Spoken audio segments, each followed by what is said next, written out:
আপনারা অনেকে গেঞ্জি গাতে মসজিদে আসেন, গেঞ্জিওয়ালা খুব বেশি, মাথার টুপি নেই, যেন মনে হয় ফুটবল খেলার ময়দান থেকে উঠে এসে মসজিদে ঢুকলাম।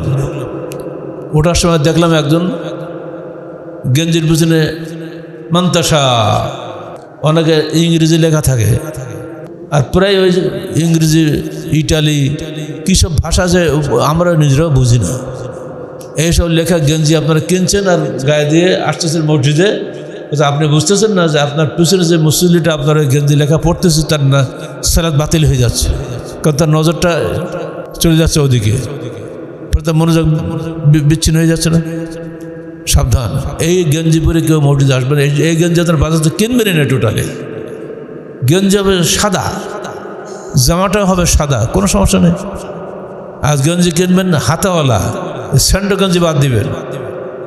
আপনাদের মনের মধ্যে একটা ব্যায়াম ঢুকছে যে গরমকালে স্যান্ডো গেঞ্জি না হলে গরম লাগে, এতই যখন গরম লাগে তা আপনার বোর কত গরম লাগে, তার গায়ে কতটা কাপড় চোপড় থাকে, রান্নাঘরের মধ্যে আগুনের মধ্যে থাকে, সবার মধ্যে ভিজে শেষ হয়ে যায়, যেহেতু করে না। তো সবর করতে হবে, আপনাকে ধৈর্য ধারণ করতে হবে।